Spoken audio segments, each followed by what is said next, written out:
Comfortable? We are. Good evening.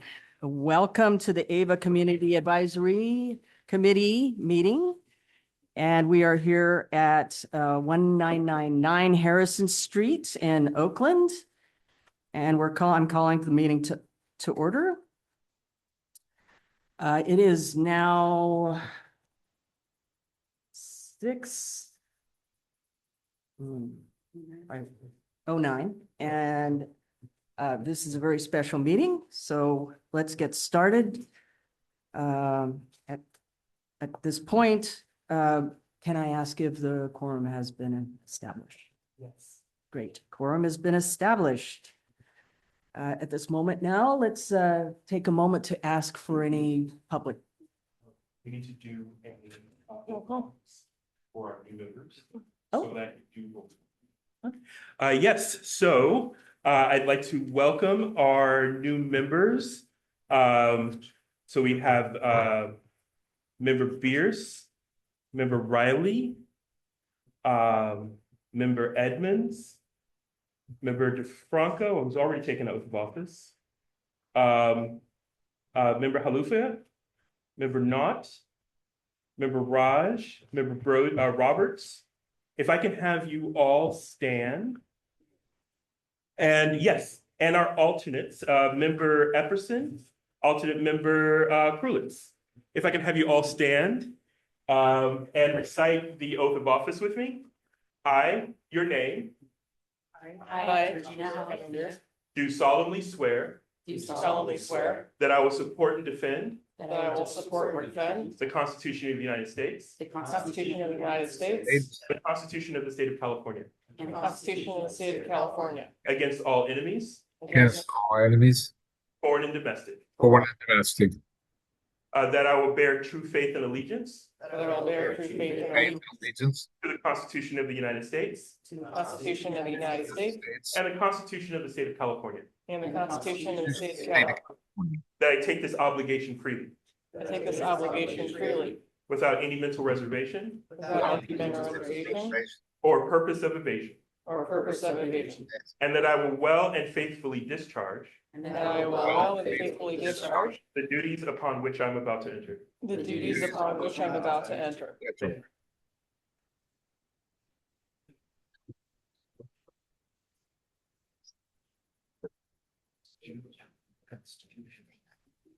Great, thank you. And with that, I'll take roll call. Member Pierce, Yes. member Riley. I'm going to call also alternates. Member Krulitz. Present. Member Edmonds. Here. Member Swaminathan.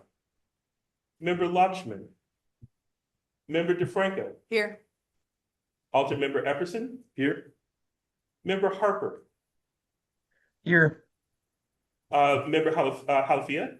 Here. Member Knott. Here, Member Raj. Here. Member Roberts. Present. Vice Chair Bakasin. And Chair Souza. Here. We have a quorum. Should we show video? Are we okay with that? Should we get my? Or member Raj? Did we have Oh. video? She's not required to have the video on, but Very good. great. Thank you. Oh, but I'm member Raj, you are muted, so I did not hear your here. Here. Thank you. Thank you. Okay, yes, we have a quorum. Excellent, thank you. Now, we would like to invite the public for any comments. Anybody in the room?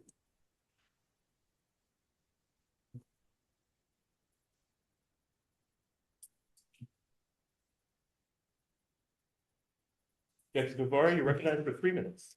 Jessica Guadalupe Tovar, Executive Director of the Local Clean Energy Alliance. First, I'd like to congratulate and welcome a lot of the new folks in the room. There is a letter that I submitted earlier today. If you have not seen that, it has been printed out. Normally at this meeting in May, There is a preview of the annual fiscal budget, of which was not agendized for this meeting today.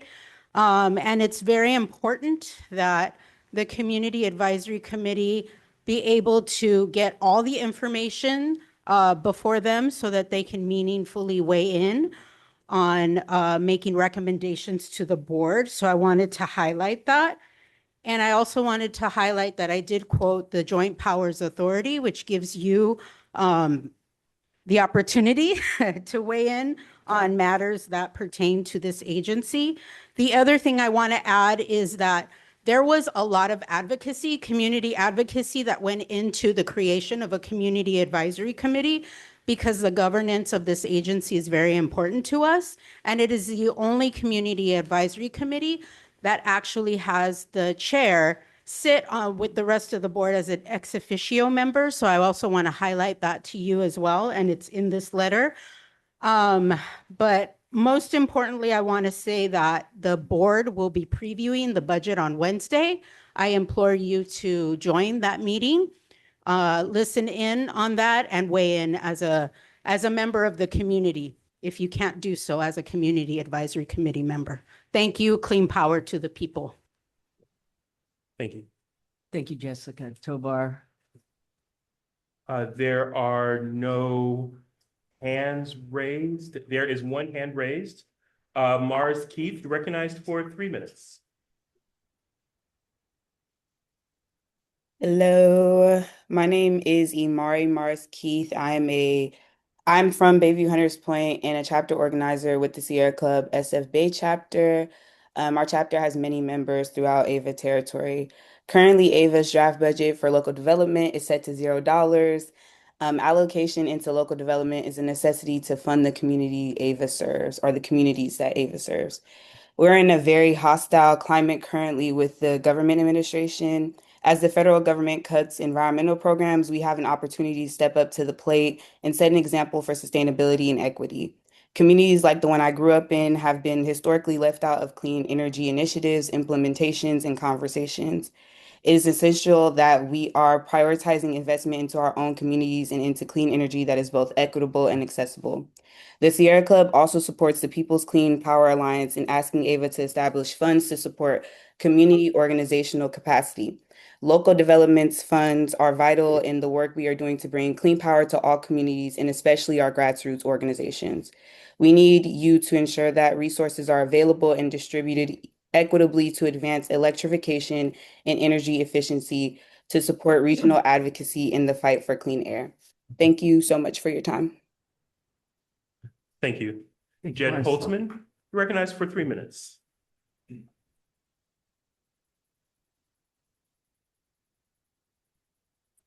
Thank you so much. All of the members, welcome, and thank you for your service. CCAs are one of my favorite things, going back over 10 years now. My name is Jed Holtzman. I am with Rocky Mountain Institute, a couple buildings away from you. I would like to highlight a problem that we have in the Bay Area and a way that AVA can help solve it by funding the local development business plan in your budget. Our furnaces and water heaters in our residential and commercial buildings, you may know, release more nitrogen oxide pollution into the region's air than all of its passenger vehicles. NOx is harmful in its own right and also goes on to make ozone and PM 2.5 in the atmosphere, which is even worse. Our air district estimates that this pollution is responsible for 15,000 asthma attacks every year and 85 premature deaths every year, amounting to $890 million in health impacts every year in the region. The good news is the region is taking steps to reduce and eventually eliminate this pollution by gradually phasing out polluting water heaters and furnaces, and AVA can play an important part to make this transition more equitable. Your partner CCAs are helping their residents reduce pollution and save money on their energy bills by supporting this transition through an array of programs ranging from rebates to bill credits. And AVA can lead in Alameda County and join its partners around the region through funding the local development business plan and pursuing this and many other community-facing programs to help the residents of the county. Thanks so much for your time. Thank you. Yes. Do-Hee Kim, you recognized for 3 minutes.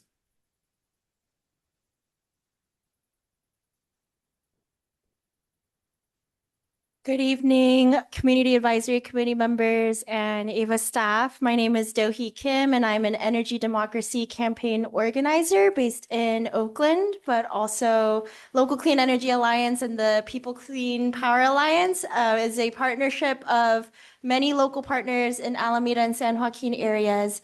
And it was wonderful to meet some of the local development staff members in the audience, such as V and Lori and JP. I just wanted to express sincere appreciation for the long-term implementation of the local development business plan. I just wanted to share with new CAC members that it's really exciting to be part of this democratic process and just know how long it took to really invest in our communities, and whether it's housing decarbonization, electrification, whether it's investing equitably into our frontline communities and low-income communities. And that trend just has to continue. And we noticed this year in the draft budget that there's $0 being allocated to the local development business plan.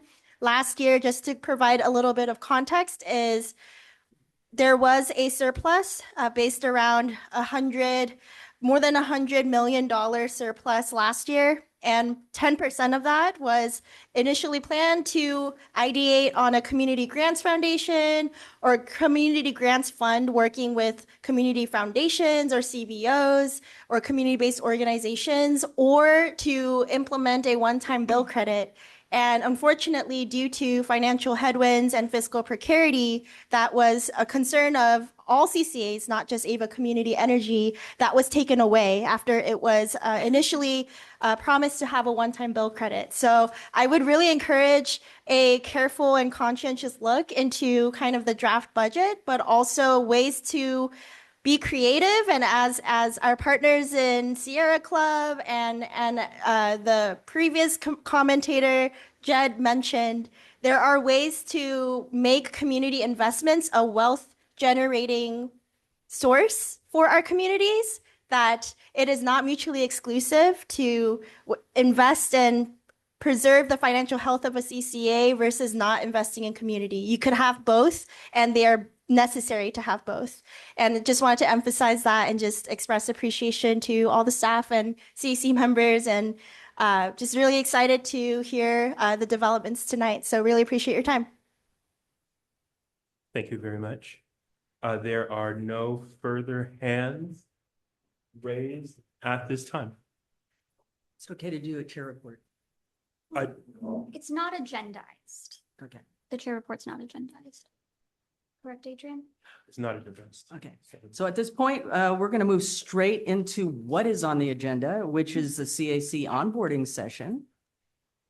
So I hand it to Kate. Great. Thank you so much, Chair Souza. And hi, everybody. My name is Kate Katie. I'm the Public Engagement Specialist here at AVA.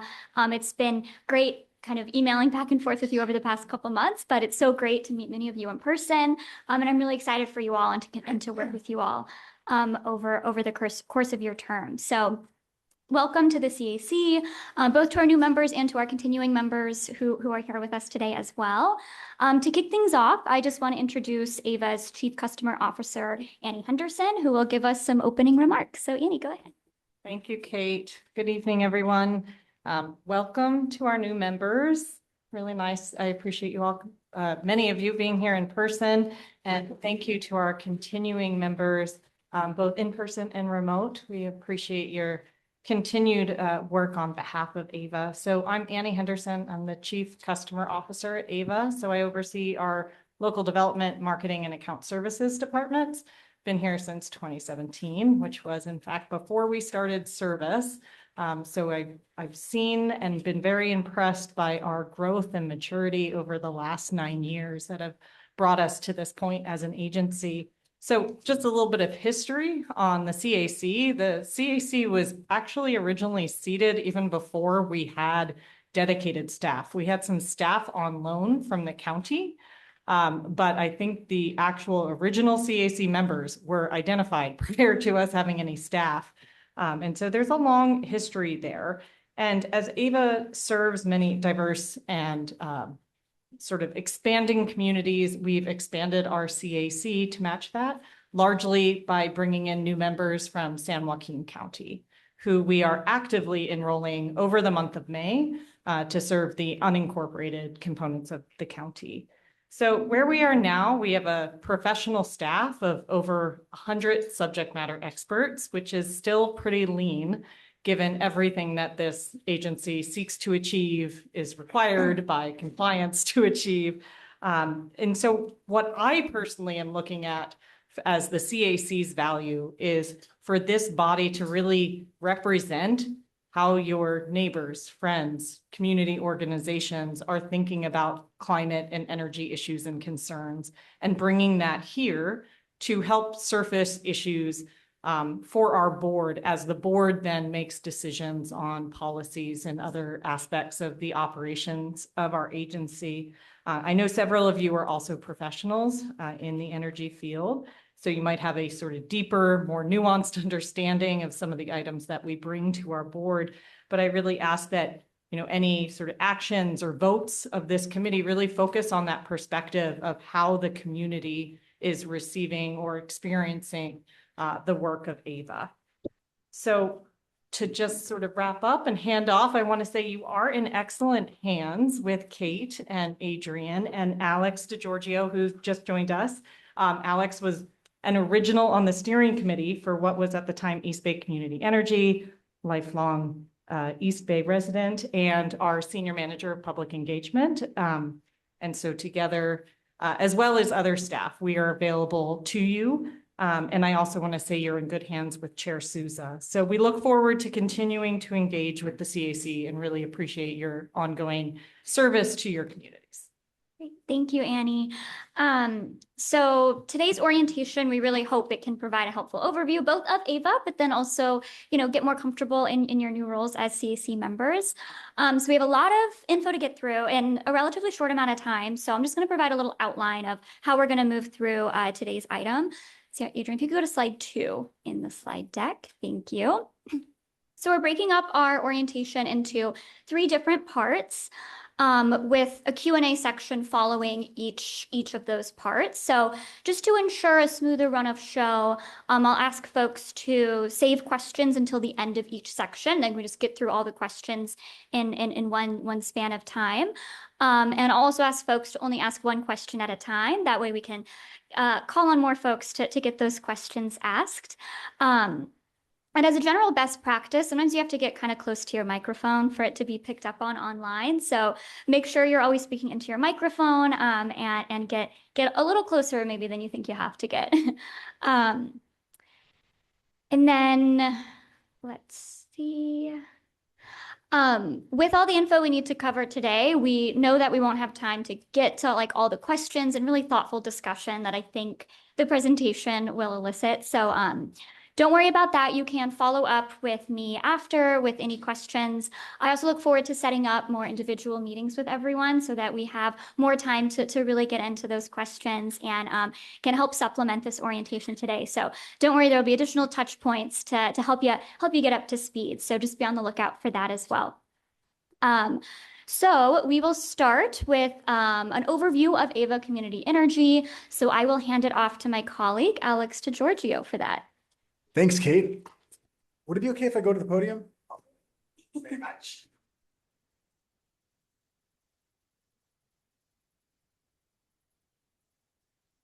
Good evening, everyone. Thanks for letting me take the podium. I know it's a bit aggrandizing, but this way I can see everybody. Alex DeGiorgio, Senior Manager of Public Engagement. I just want to start by saying how satisfying it is to see you here, and that this conversation that we're going to have this evening is a conversation that wasn't supposed to happen. And that's one of the reasons why it's so satisfying to see you here. Just for some quick history before we get into the good stuff. Back in 2001, the original legislation that made agencies like AVA possible was passed. It was AB 117. And soon thereafter, some very entrenched interests tried to stop it from moving forward. And actually in San Joaquin County and in San Joaquin Valley, that's really where one of the first efforts occurred to pull together an agency like ours today. And it was thwarted. And then there was the Great Recession. And then it wasn't until 2010 that Marin got it off the ground first. But they had to fight real hard against those same interests. And in fact, In 2010, there was a ballot initiative, Proposition 16, millions of dollars spent by those interests to try to change California's constitution to prevent agencies like ours from operating. And so here we are today, and it's quite satisfying to see you here. So what are we? Ava Community Energy is what's known as a community choice aggregator. So the acronym there that you'll see sometimes is CCA. Well, we are a local government entity. We're a local government agency. So you'll see us described as a not-for-profit electricity provider, but just to be clear, we're not a 501c3. We are a local government agency. So we're actually a joint powers authority. So that's a constellation of cities and counties that come together to form an independent agency to provide a basic service. So you could think of us akin to like a school district or a fire district, but the basic service that we're providing is the electricity, and specifically the generation sources of the electricity. And the whole purpose here, our mission statement is there, but really the purpose here is to give people choices that they've never had before. And those include choices of what resources are used to generate their electricity, and also choices of where their ratepayer dollars go, how those ratepayer dollars are invested. And with that, maybe we can go to the next slide, please. I'm going to do my best to get through this quickly because we got a lot to cover here. So this gorgeous map is our service area as of May of this year, as of right now. So everything that's green, that's all within our jurisdiction. And so as you can see, that includes all of Alameda County, except for the island of Alameda. That's because they have what's known as a municipal utility. And so they already have a public option for energy. And by the way, that really is a great way to encapsulate what we are, is the public option for energy administered at the local level. But because Alameda already had something like that, they weren't eligible for our service. All the other cities and county were. And then over time, we've been able to attract friends and partners in San Joaquin County, starting with the city of Tracy, moving on to Lathrop, Stockton, and now the unincorporated communities of the county. One other point here that we can talk in more detail later, per AB 117, per the state legislation, AVA and agencies like ours, we become the default provider of service. So what that means is unless electricity customers in our jurisdiction take action to opt out, they will automatically begin service with us. So to be clear, that's not our agency's policy, that's state law. With that, maybe we'll move forward, please. Thank you. I'm not going to belabor this slide too much as far as the timeline goes. It's mostly self-explanatory, but what I will point out, just for some historical reference, is that when AVA began as East Bay Community Energy, there were a couple of jurisdictions that decided to quote unquote play it safe and stood on the sidelines instead of joining the agency. Within a couple of years, they realized that playing it safe was costing their constituents money and that they were purchasing less renewable energy. So in 2019, those jurisdictions joined. And at that time, the first jurisdiction outside of Alameda County, the fine city of Tracy, decided to join as well. And then, as I mentioned before, since then, there's been a friendly cascade of other jurisdictions joining us.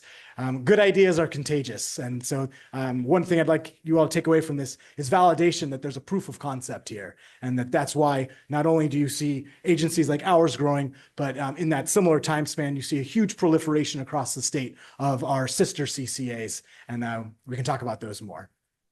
Next slide, please. So getting into the mechanics of this a little bit, there are really a couple of different entities to distinguish from one another. One are the investor-owned utilities, our three-lettered friend PG&E in our service area. And so these are private for-profit entities. They generally have enjoyed monopoly status, so there was no competition. And then you have the publicly owned utilities. That's similar to Alameda that I mentioned before. Others like that would be Sacramento Municipal Utility District, or SMUD. Palo Alto has one. There's actually about a fifth of the state is served by one of these publicly owned utilities, but 4/5 come to one of the three large investor-owned utilities. And then you've got the local public agencies that I mentioned before. Other great examples in our area would be AC Transit and East Bay MUD. But one thing that makes us distinct, even from those other local public agencies, is that we have some competitive pressure. Folks can opt out of our service and return to PG&E's energy supply, which is actually a good thing because it puts pressure on us to keep our rates competitive, and hopefully for PG&E as well, to keep their rates competitive, and to provide a higher standard of service, and to give people options. Next slide, please. Again, mentioning those sister CCAs, here's just a quick glimpse at how they've proliferated across the state in a really short amount of time. And now more than half of PG&E's service area is served by an agency like ours, and they continue to grow. Again, we can talk about the proliferation perhaps a little bit later. One really important facet of all this is that the CCAs, agencies like ours, have been a huge catalyst for developing renewable generating capacity and energy storage capacity in the state of California. Next slide, please. So this is what we like to talk about a lot when we're out there in the public, helping people understand the mechanics of all this. Really, there are two services that come with electricity, that is generating the energy and delivering it. And historically, PG&E in our neck of the woods has provided both of those services, both the generation and the delivery. But when you have an agency like AEVA, we are responsible for generating the energy, so we are responsible for procuring the resources that are then dispatched to the grid, and then PG&E does their job to deliver it to folks. And so one thing we try to stress to members of the public is that all of our customers are still PG&E customers for everything except for the source of the energy. So folks are still going to get their bill from PG&E. If their power goes out, they're still going to call PG&E. Really, the only thing that's going to change is one line item on the bill, and we'll get to that in a second. And that's actually not an additional charge. It's a replacement charge, typically at lower rates. And so we can talk a little bit more about the mechanics in a second, but I just also want to point out those numbers on the right-hand side of the slide. These are really what capture what we're doing. When we talk about accounts served, that 760,000 plus, so when we talk about customers, quote unquote, in our service area, we're generally talking about accounts. We're talking about electric meters. If you were to count the population, the number of beating hearts that we're serving, then it's over 2 million people. And we have a very high participation rate, very low opt-out rate, although some folks do opt out. And you can use that as a sign to validate that people are aware of the options that they have.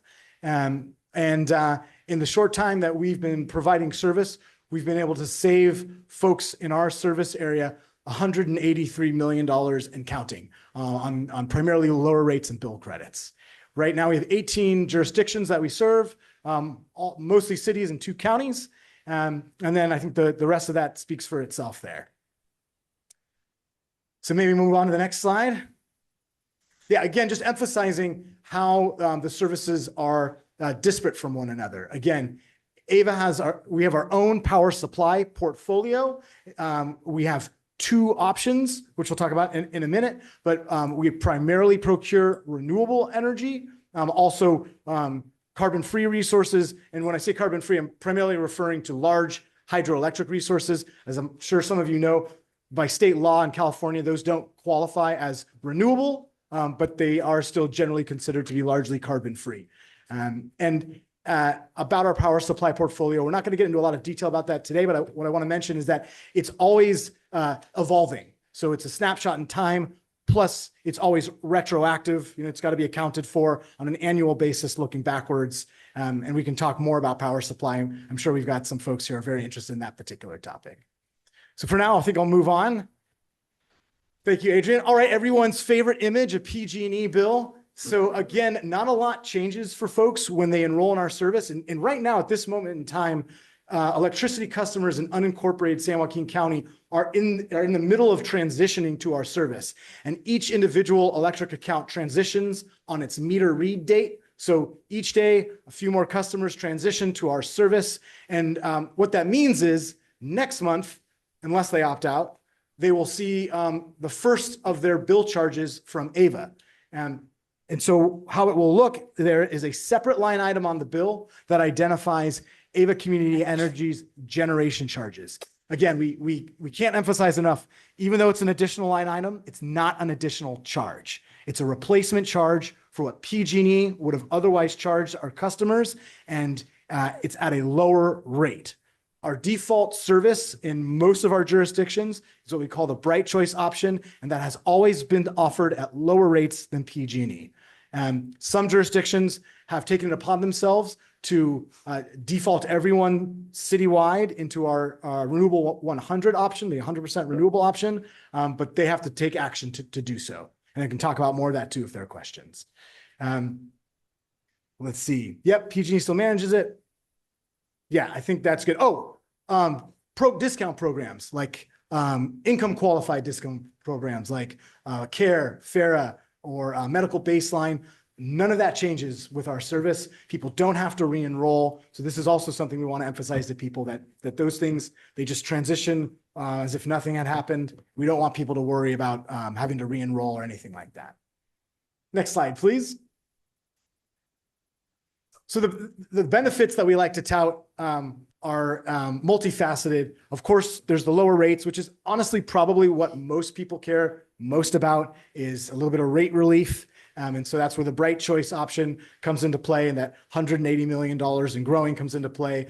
But there's also the facet of democratizing the energy economy, giving communities and individual customers control of their decision-making when it comes to their energy supply and how their ratepayer dollars are invested. There's, of course, sustainability, which is close to the hearts, minds, and imaginations of probably most folks in this room, of decarbonizing the grid and also helping to clean up the air quality as well by fuel switching to electric fuel sources, particularly with vehicles and things like that. Transitioning from diesel to electric is a great way to help clean up the air quality. And then, of course, there's customer programs as well. And we'll be talking about that more a little later. But that's really where things get exciting on the innovative side of life, when it comes to programs like solar plus storage for critical municipal facilities, or like I mentioned, electric vehicle charging, or other types of fuel switching like induction stoves. We could have hours and hours of talking about the exciting things that we're doing in our customer programs, but we'll save that for later. Move on to the next slide, please. So our service options, thank you. So again, I mentioned this briefly already. This is our 2024 power mix. Usually the previous year's power supply numbers aren't finalized until about October. So we should be knowing by October, by the fall, what 2025 was. So for now, we're looking at 2024. You can see that Bright Choice was more than 60% renewable that year. If you were to add in that large hydro, we're about 90% carbon free, or getting up close to there. And then, of course, there's a renewable 100 option that costs a little bit more, but people can choose it, and they do. It's primarily wind and solar, and it probably costs about $7 to $8 more per month for the average residential customers. It's a volumetric premium, so if you use more energy, it costs more. And so we like to do some hand-holding when it's the commercial and industrial customers are considering this, or even our municipal customers, because we want to make sure that they can do what's best both for the planet and by their bottom line. And then one other detail here, you see PG&E's energy supply there. We don't have to belabor this point, but you can see that a huge chunk of their energy supply right now is accounted for by nuclear power, because they've got the last nuclear power plant operating in California. Again, we can talk a lot more about energy supply portfolios when the time is right. For now, go ahead and trudge forward, please. Thank you. So as I mentioned before, some jurisdictions have taken it upon themselves to default everyone within their borders to the renewable 100 option. And so here's just a quick list of those jurisdictions that have done so. And at this point in time, actually, the city of Fremont is right in the midst of that. So Fremont has already defaulted residential customers to renewable 100. And then this August, they'll be defaulting their commercial and industrial customers to renewable 100. So some cities have chose to bifurcate it that way. Others have just gone forward with it. And in either case, folks don't lose the options that they had before. Folks can still choose Bright Choice if they want to recoup that discount, and they certainly have. Next slide, please. Thanks, Adrian. So again, we mentioned that CCAs like ours, like AVA, are catalysts for developing renewable generating capacity. So we currently are getting close to 30 projects under contract. Some of these are already built and providing supply. Some of those are under construction. Some are just under contract.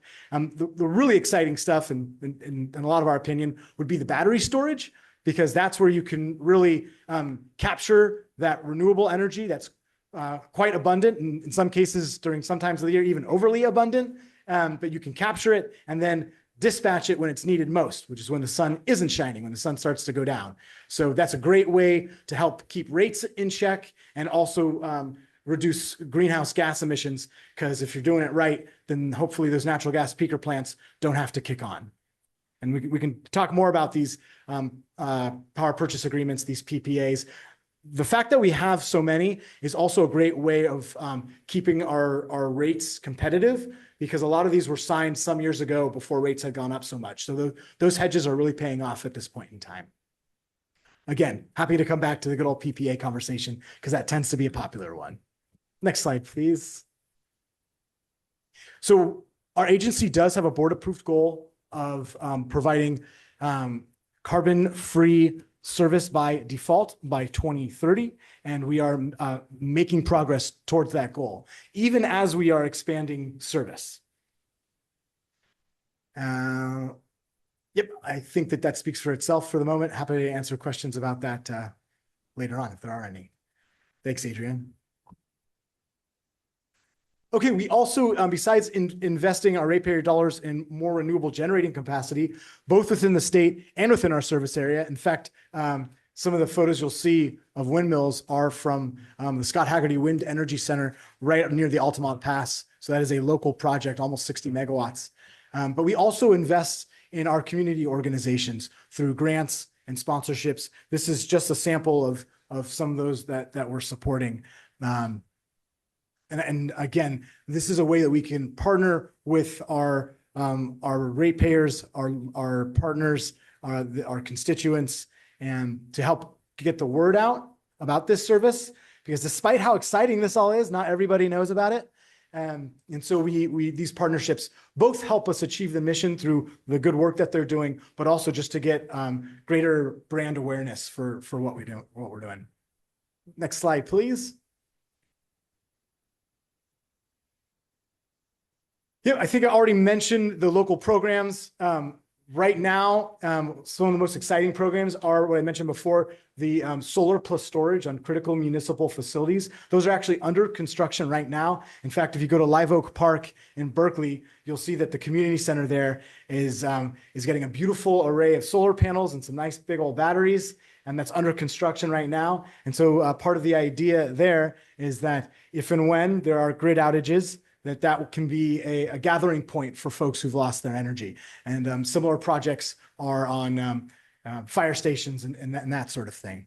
But I'll let JP and his team talk about all the great work they're doing in the local programs side of life. But one thing I will say about this is these local programs are a great catalyst for local jobs as well, because you can't outsource a local construction project. Next slide, please. Yeah, then there's the Ava Bike Electric. Yeah, I'll take these. Oh, yeah. Sorry. Yeah. Go for it. Great. All right. Hi, folks. JP Ross. I'm Vice President of Local Development here at Ava. I'll take the next 3 slides before giving Alex a chance to wet his whistle.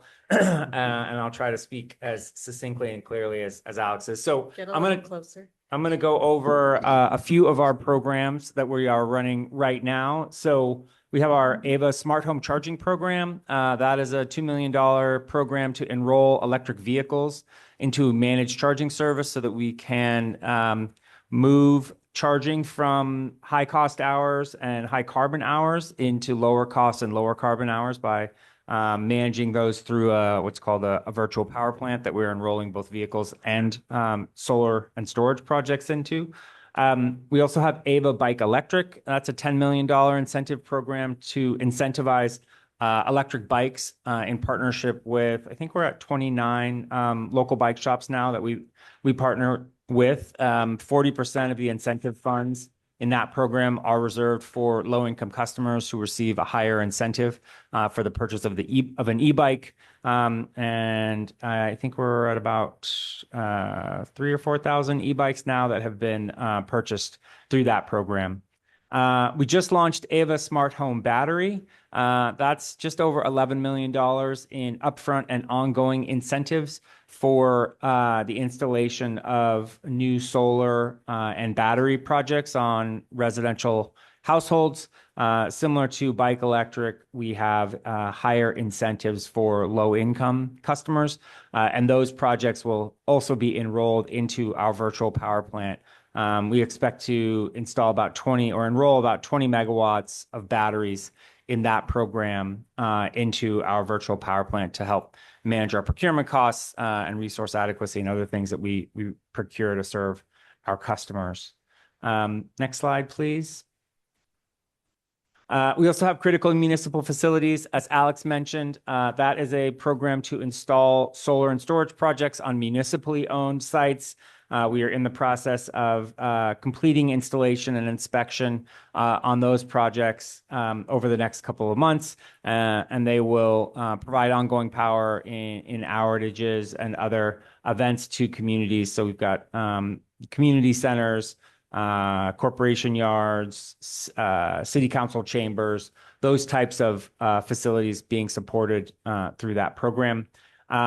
In parallel, we have our Community Resilience Hub program. It's about $6 million in both technical assistance and incentives for community-owned and operated resilience hubs.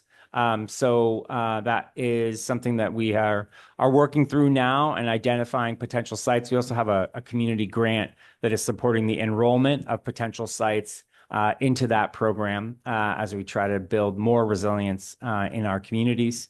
Ava Charge is our fast charging program. So we have level 3 EV fast chargers that we are building in partnership with our cities. Our first site is available just at the Oakland City Center West Garage, a few blocks away. It's the largest non-Tesla public charging site in Northern California with 31 stalls and available 24/7. And we are building out additional sites with our member jurisdictions. We work with our cities. They provide us site control over publicly owned lots and garages that are located in multifamily hotspots. So we're really trying to serve our multifamily residences and renters. 47% of our residents, at least in Alameda County, are renters. So we want to provide access to ubiquitous, affordable, and fast charging for all of our customers so they can transition to electric vehicles. Next slide, please. Last slide that I'll talk about today, we also have our community grant program. That is working with local community-based organizations to do a variety of kind of programmatically aligned initiatives. As I mentioned, we have one of our grants is with Emerald Cities Collaborative to work on enrollment for new sites into our Resilience Hub program. We also have some workforce development grants with Cypress Mandela and Rising Sun. We are also doing some electric vehicle charging infrastructure that's community-owned on local churches through Interfaith Power and Light and Green the Church. So a variety of activities working with community-based organizations to further AVA and our community's goals. Building Efficiency Accelerator is a program that we went and got money from the state to run. So just over $5 million to run an energy efficiency program that's focused on commercial and industrial customers. That's coming to a close in the near future. We have allocated some internal dollars to make sure that provides value to the customers who we have worked with to enroll in that program. And then lastly, our Healthy Communities program, I included that here to indicate some other programs that we have recently closed. We've done a lot of other programs other than these 9. Healthy Communities, we just closed in September. That was a direct install program to transition low-income customers from gas cooking to induction cooking. And we did that in partnership with a local air quality monitoring firm who did pre and post air quality, indoor air quality assessments so that we could evaluate the indoor air quality improvements of transitioning a household from gas to electric cooking. And we are completing our impacts report on that for distribution as we've brought that to a close. So it's a quick update on the programs, some of the programs we're currently running. Great. Thank you, JP. And thank you, Alex, for that overview. So we have about 10 minutes for questions. I know that sounds like a very short amount of time for the amount of information we just went through. I'll make a note before we get into questions. For like a beautifully packaged overview of AVA, we have these impact reports. Thank you, Annie, for reminding me. So I'll hand these out to everyone in the room at the end of the meeting. So we have that resource as well. But with that said, I'll open it up for questions, and please just limit it to one question at a time so we can get through more people's questions. So please feel free to raise your hand. Hi. Member Bierce, go ahead, start us Yeah. off. So kind of newbie question here. How do you make money? And like, how are you cheaper than PG&E, but why more expensive than other PG&E other areas? Like, how does the money work? Great question. So we have to generate net revenues by purchasing energy at wholesale and selling it at retail.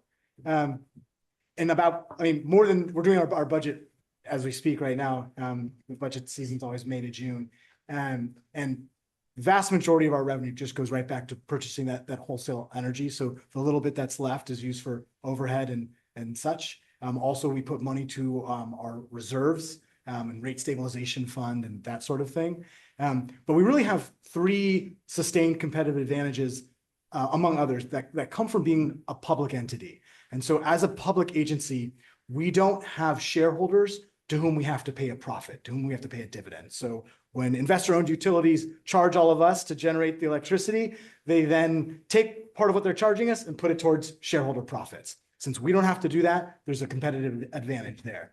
Also, as a public agency, we don't have the same tax burden that a for-profit entity would. And then similarly, we can access cheaper capital through bond markets, for example. So access to cheaper capital, lower tax burden, and no shareholder dividends. Those are three competitive advantages that allow us to have lower rates than the incumbent utility.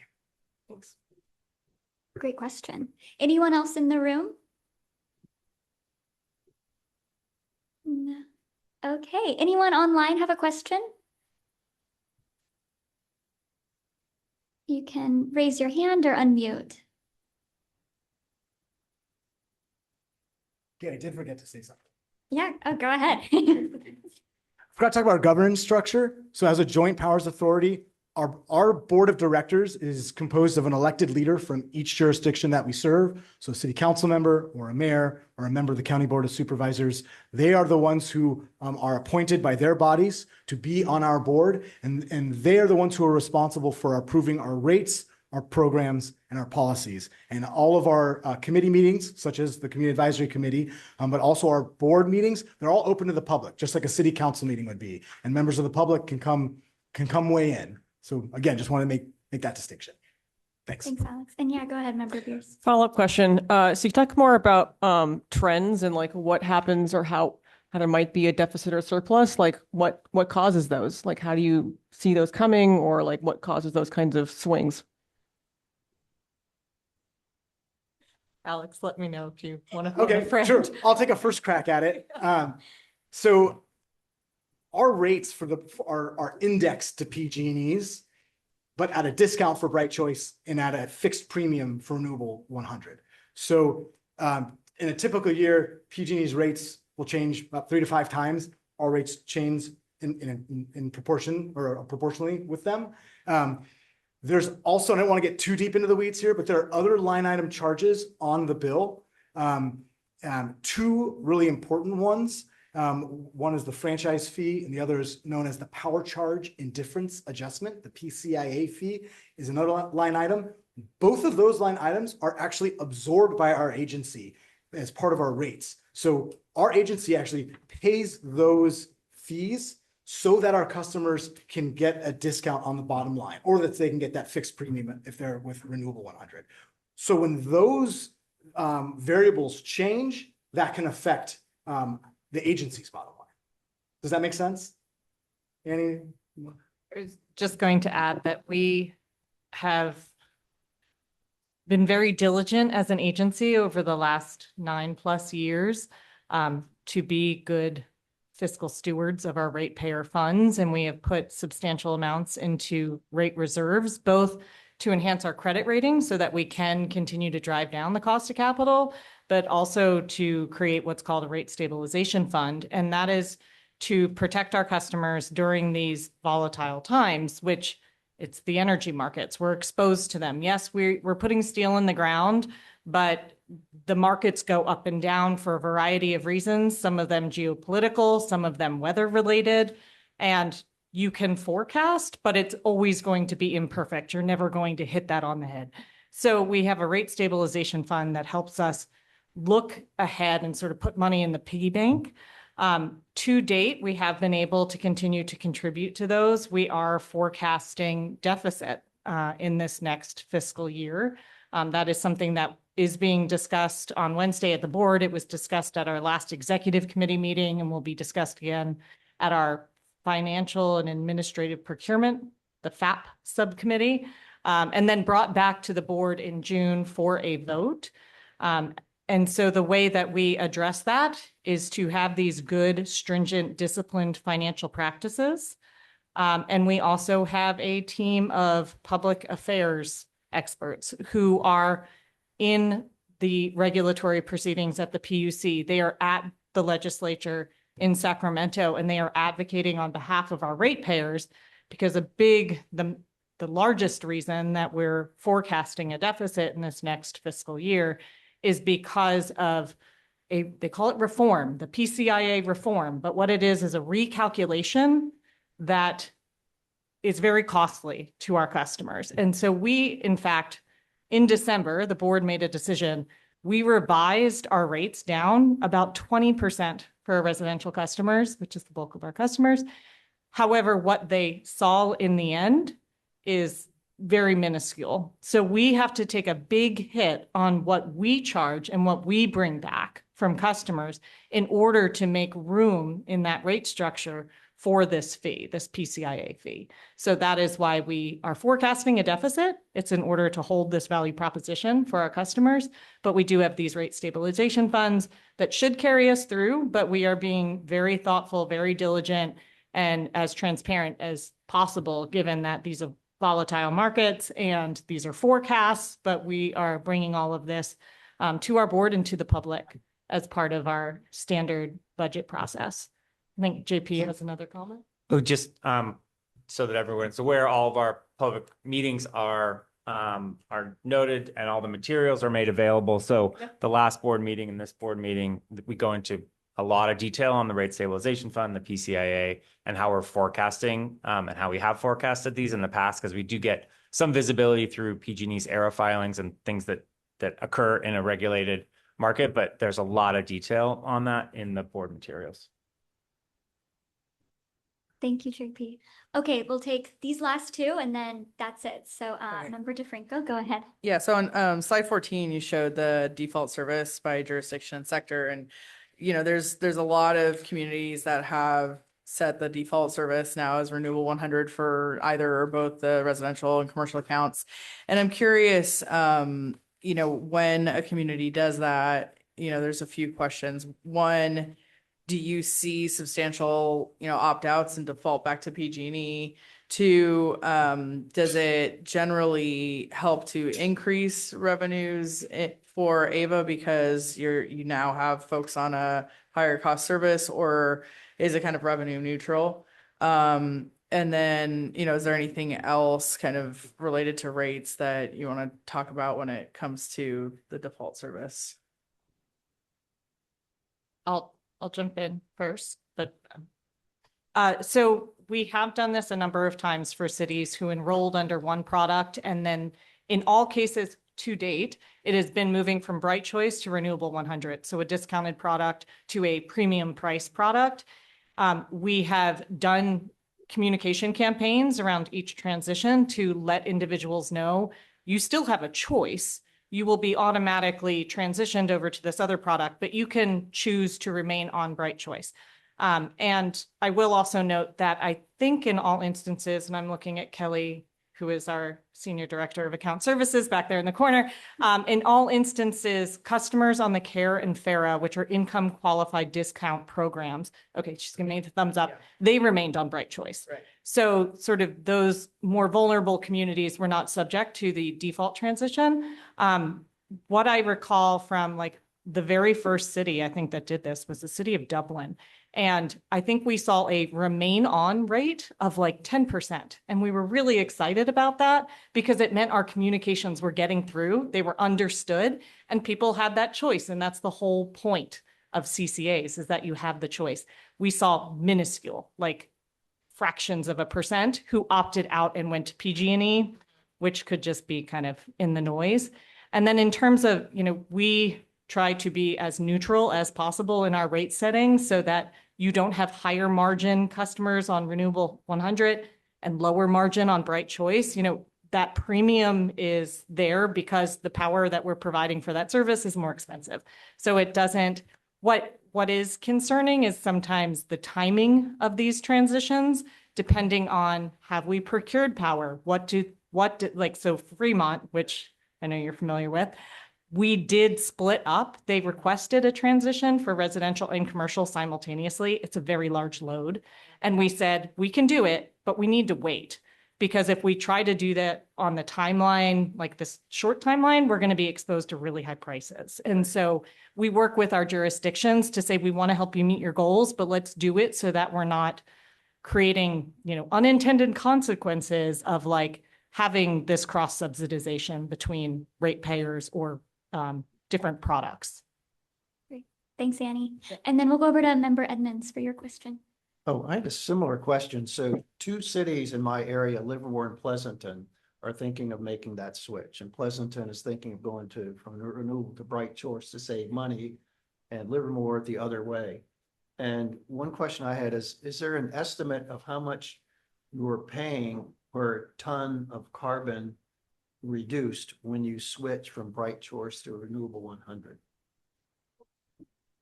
Does Ava have some background? Because I know Pleasanton hired some consultant to come in and give them advice along those lines. I'm going to throw it to Kelly. Yeah, sure. I'll join the big kid table here. So that it varies by year, the carbon intensity of Bright Choice. It changes, and you'll see that on the product content label, and it's listed out as tons of CO2 equivalent per megawatt hour. So it changes year to year.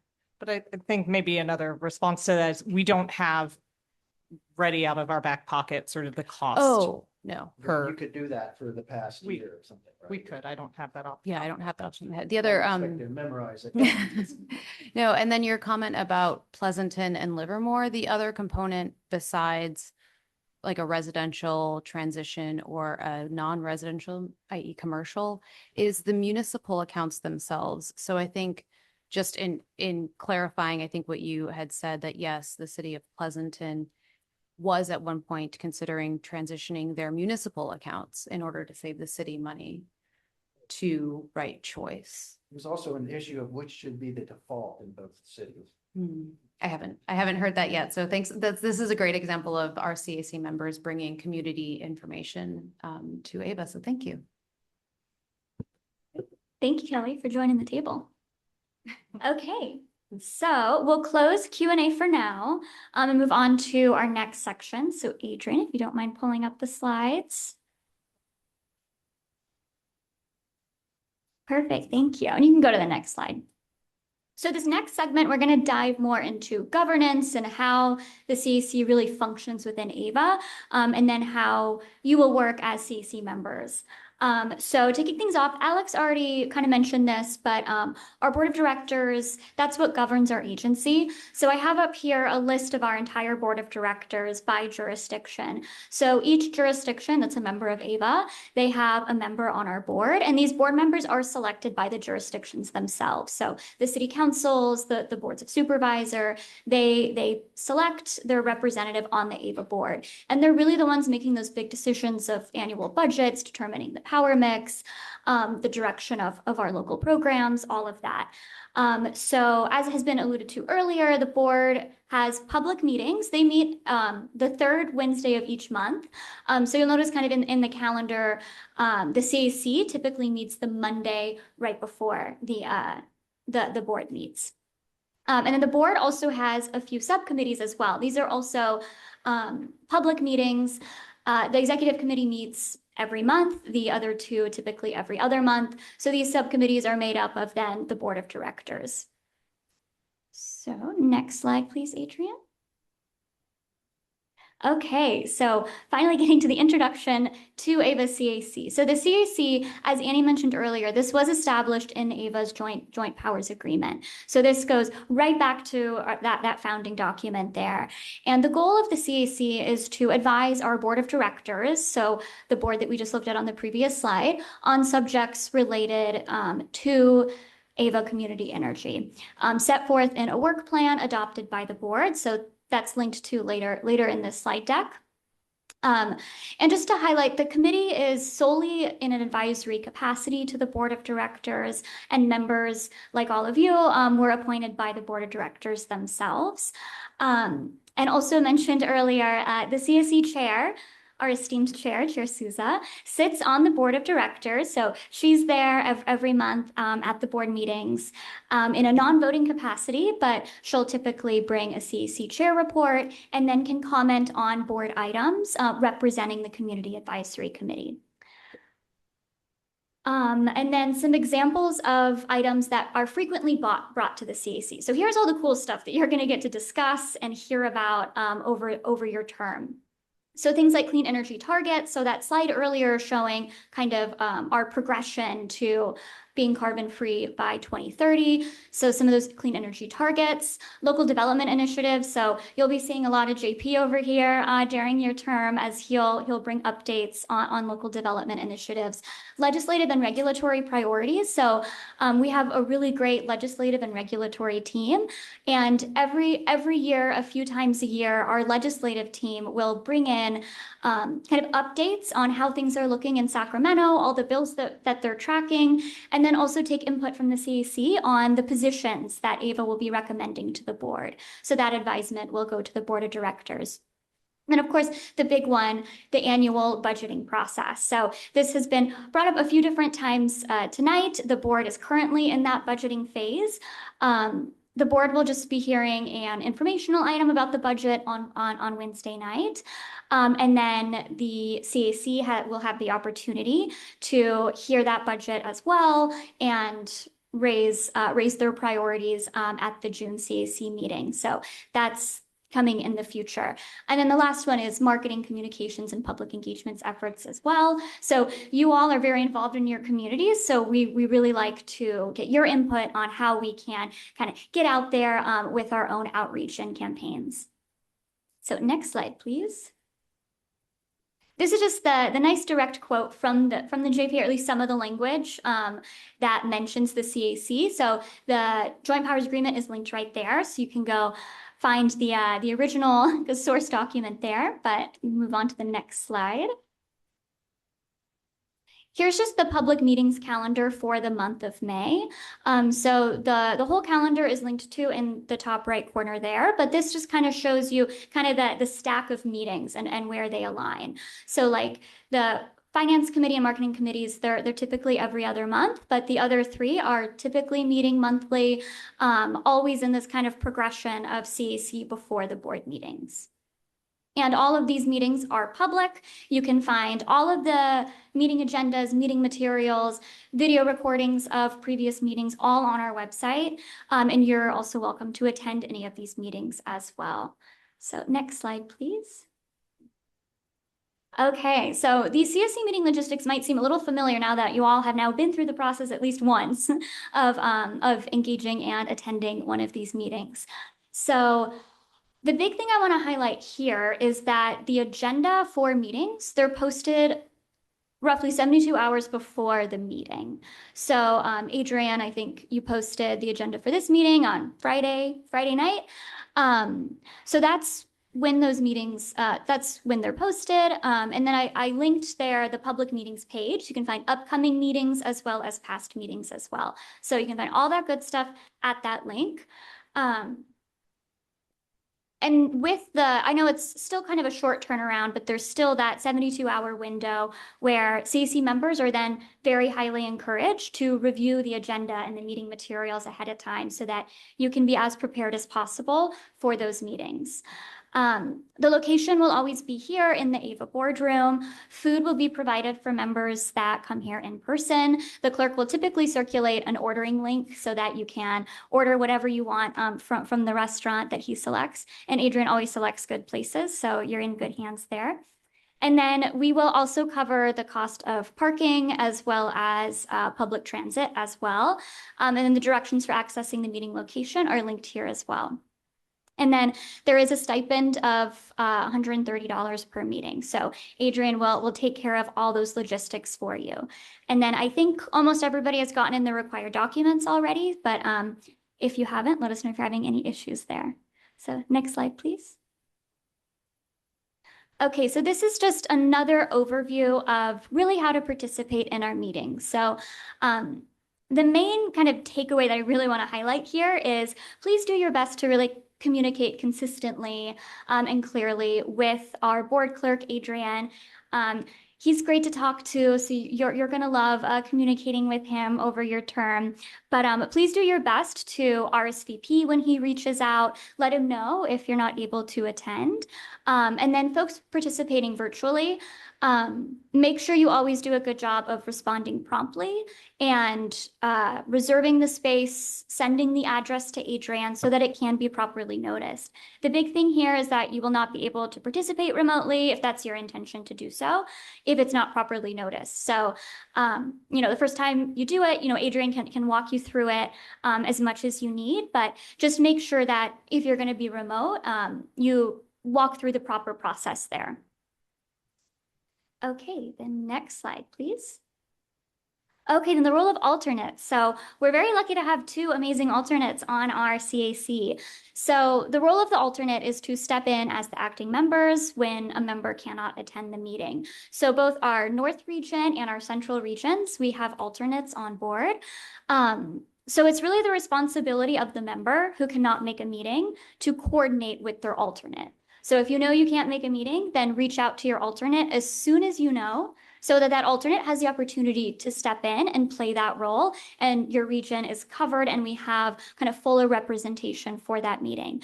So after today's meeting, I'll be reaching out to the regions where there are alternates just to make sure you all are well connected so that when these situations arise, you have each other's contact information and can coordinate effectively from there. But really just want to emphasize here that an alternate's ability to participate in the CAC meeting, it hinges on that member's ability to communicate early enough for the alternate to step in. So that's really important. And it can be important sometimes for reaching quorum. So if we're not able to reach quorum, then that just throws a monkey wrench into our entire meeting and does a disservice to the whole committee. So please be sure to coordinate there as much as you can. So next slide, please. So here is just a sample meeting agenda that I pulled. This was from last month's meeting. And I just want to flag a few things as part of this meeting agenda. So this is pretty standard what the agendas would typically look like, always starting with things like roll call and a general public comment, and then approval of the most recent minutes. Staff, we meet with the CAC chair and vice chair every month to kind of talk through which items are coming up that the CAC wants to hear that we can agendize for that meeting. So you'll often see some of the items mirror what the board is going to hear that month, especially if they're action items. But oftentimes the CC agenda is not a perfect mirror of what the board is going to be covering. But there can be some overlap, especially when it comes to action items. And you'll see for a lot of the items presented here, some are labeled as Board of Directors action items, Board of Directors informational items, or CAC informational items. So those ones with in parentheses, board, those ones are pulled from the board agenda. If it's labeled as an action item there, that means it's an action item for the board, and the CAC has the opportunity then to make motions and take action on that item as well. And then CAC informational items or CAC action items, those would be just items squarely for the CAC that month. So next slide, please. So these are a couple of key documents I just wanted to make sure everyone had. So key documents to our CAC are our CAC guide, board approved document. It kind of just sets the basic structure of the CAC, like number of seats, how they're allocated amongst regions, that kind of thing. And then our CAC work plan as well, which is also board approved, and it sets kind of priorities and scope for the CAC. So you're welcome to access those at a later date. Next slide, please.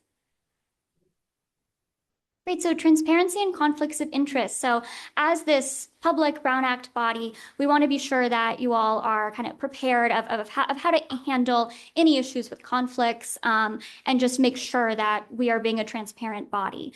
So CAC members are asked to perform their duties in an impartial manner and really remain free from biases caused by financial interests of your own or interests of organizations or businesses that you're actively affiliated with.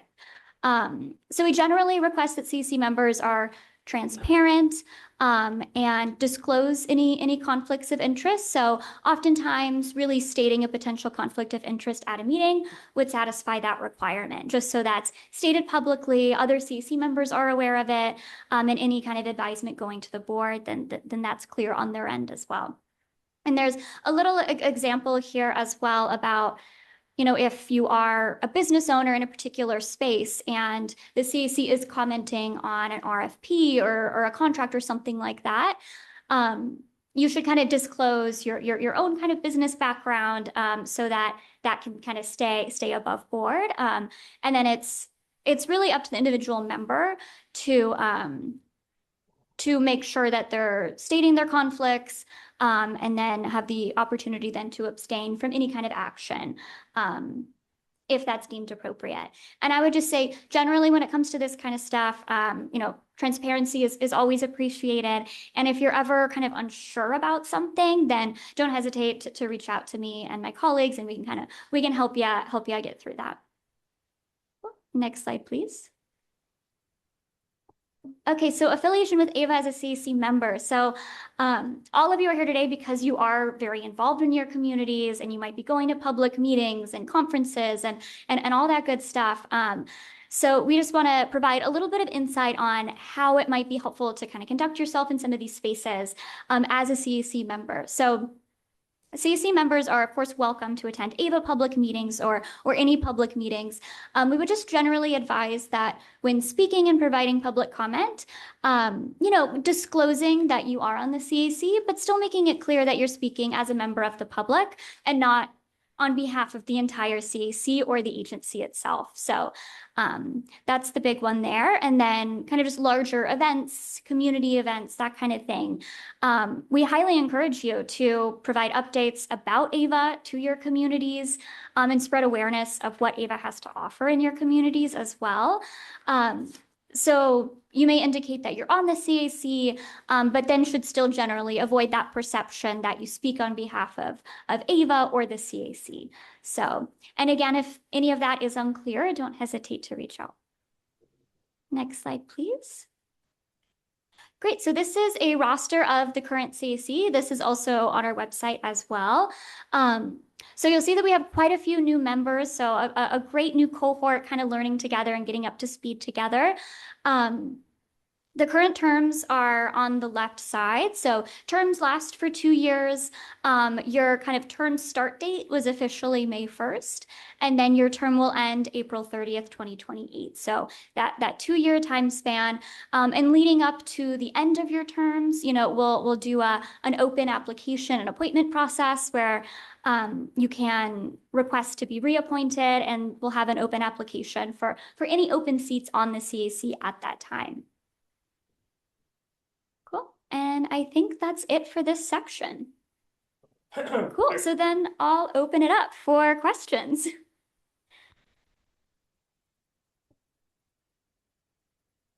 Anyone in the room with questions? Is this for only Brown Act questions or for any questions? Just for the section we just covered. Okay, anyone online? Okay, I'll take that to mean that was really thorough then. And again, let me know if you have any questions down the road, of course. Okay, cool. Then Adrian, feel free to pull the slide deck back up. Very nice. Okay. Thank you. Go ahead. All right. So I would like to just kind of run through the Brown Act, talk about the Brown Act with you.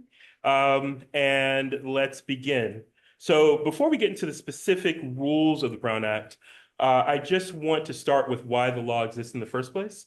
The Brown Act was adopted in 1953 after investigations revealed that some local agencies in California were conducting public business behind closed doors.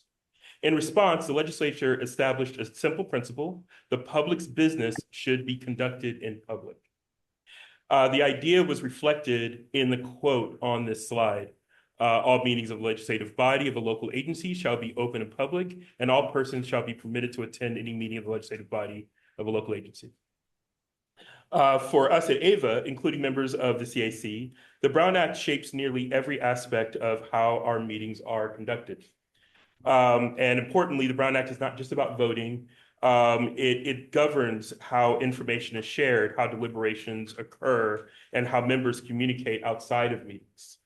It also governs how, the goal is transparency, accountability, and public trust. Over the course of this presentation, we'll focus on the practical side of the Brown Act, what it means for you as CAC members, how to avoid common pitfalls, and how to participate effectively while staying compliant with the law. I also want to emphasize something important at the outset. The Brown Act is not intended to discourage collaboration or public service. Its purpose is to ensure that public business is conducted openly and fairly. So with that in mind, let's start with our first slide. What is a legislative body? So the legislative body is the governing body of the agency. That's our board of directors. And it applies, the legislative body are also all bodies that are created by our board of directors, by the legislative body. So of course, that includes the CAC, the Community Advisory Committee, as well as our other subcommittees, our executive committee, the Finance, Administration, and Procurement subcommittee, known as FAP, and the Marketing, Regulatory, and Legislative Committee, or the MRL. Because these bodies meet regularly and oversee continuing areas of agency business, they are also subject to the Brown Act. Now, not every committee or gathering is automatically covered by the Brown Act. For example, temporary ad hoc subcommittees, of which historically the CAC has had two: the Energy Affordability Subcommittee and the Local Business Development, the Local Development Business Plan, excuse me. So these ad hoc committees are composed solely of the members of the legislative body that are less than a quorum, less than the majority of the legislative body. They are allowed to meet. In those meetings, I would not be present. There's no roll call. There are no minutes taken. As long as they are not in the majority, as long as they are under the majority, they are allowed to meet and speak to each other. As well, the key idea is this: once a group becomes a part of the public decision-making process in an ongoing way, the Brown Act will usually apply. And once the Brown Act applies, so do all the requirements regarding agendas, public access, meetings, and member communications. But as long as you are under that and you are your ad hoc committee, then the Brown Act does not apply. So what is a meeting? So a meeting is any congregation of a majority of a body at the same time and location, that includes remote locations, to hear, discuss, or deliberate or take action on any item of subject matter jurisdiction to the body. So what's really important to emphasize here is that a meeting can occur whether or not it's noticed. So you can have legal meetings, which are properly noticed meetings, or illegal meetings, in which a majority gathers outside of the of a noticed meeting to discuss, deliberate, or take action on any item that's within the subject matter jurisdiction of the body. We want to avoid illegal meetings. So let's talk about that for a second. I want to discuss serial meetings in particular because this is where we inadvertently, innocently, without any kind of intention, create an illegal meeting. And it happens in primarily two ways. One is a daisy chain where, say, an email that is circulated that goes from one person to the next gathers a majority of the body together, and they are discussing an issue discussing the issue in a way that allows people to understand how you'll vote. So we really want to make sure that we are not communicating our intentions with regards to voting with the majority of the body outside of the context of a properly noticed meeting. And in my case as clerk, one of the best practices that I do, for instance, is I will put all of your emails in BCC so that there isn't a chance that that there could be a conversation that happens in the email which might create an illegal meeting. We want to make sure that we avoid that by if you want to pass information to the body, I request that you send that email to me and then I distribute it to the body if it's appropriate to do so. For example, coordinating around meetings, or if there's something that an emergency that you need to communicate. Use me as a liaison to the rest of the body, and avoid a situation where you are talking to a majority of the body. The other way that an illegal serial meeting can happen is via hub and spoke. And that's something also where staff could inadvertently play a role, which is where we are allowed, for instance, we'll get to this later, to brief, staff is allowed to brief members about current topics. We maintain a neutral stance and we want to give you information on an individual basis. If a conversation ensues where we say like, well, how does this person feel about this? Or if there's in some way information that's communicated through the hub about how other people's views about, that issue, then through this kind of hub and spoke communication, a consensus can form about how a majority of the body is voting. A consensus can form in that way. And once that happens, that is also an illegal meeting. Other things that we should be concerned about are, for example, communication through social media, where where a consensus is formed in the body in a social media environment where you'll understand. So it's really about, once a majority of the body has reached a consensus outside of the publicly noticed meeting, that becomes an illegal meeting, and we really want to avoid that to the extent possible. So, keeping that in mind, let's just talk really quickly about meeting types. So we normally have our regular meeting, which requires that the agenda is posted 72 hours in advance. So I post the agenda on Friday night at 6 p.m. exactly on the dot. Not 6:01, it's 6 o'clock exactly, because that's exactly 72 hours prior to our Monday. So, it's weekend hours are included in that 72-hour count. Just also with the regular meeting, I am required to describe the items on the agenda in a way that the member of the public will understand, or board members, CAC members will understand the action that's going to be taken. What's the question that's being asked? So the agendas have to be posted in ways that are freely accessible to the public. So, for example, we post on our website. We posted all the remote locations.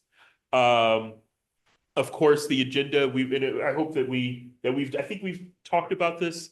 The agenda must list all board member remote locations. And I think we'll come back to this, but you are allowed to meet from your home, for instance, but you have to list your home address on the agenda. One thing I should say is that I don't include any additional information about what that location is. So I won't say I won't put your name next to the address, but yeah. And so the agenda must be posted at all remote locations. So there's also special meetings.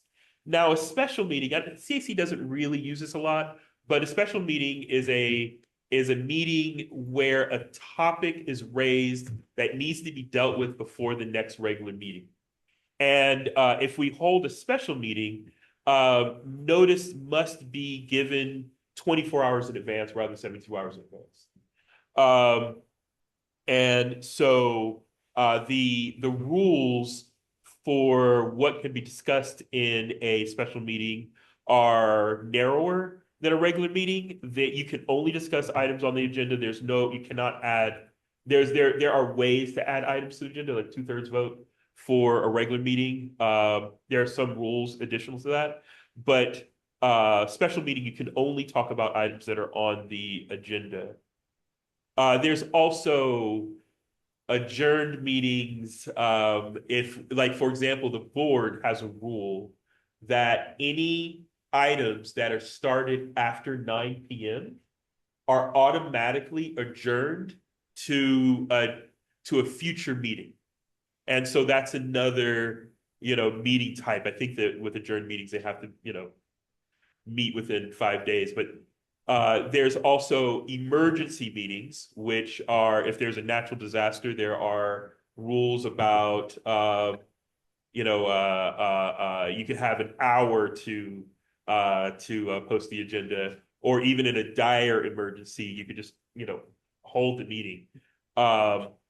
There is also special rules that have set out if the governor declares a state of emergency, then we can hold teleconference meetings without listing our remote locations.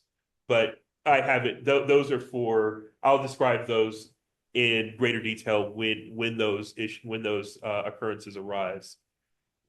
So let's talk about meeting exceptions.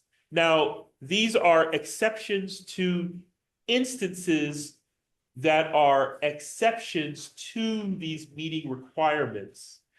When the majority of the body can meet, there are specific exceptions. The first one is not really, it's an individual small group contacts less than a quorum of the body. What that means is that the staff can meet with individual CAC members and bring them up to date on a particular topic. That's what Kate was talking about when she said that she wants to set up meetings with you, to bring you up to speed on what we've discussed. And what we could talk to you about that, but what we can't do is talk about other board members, other CAC members.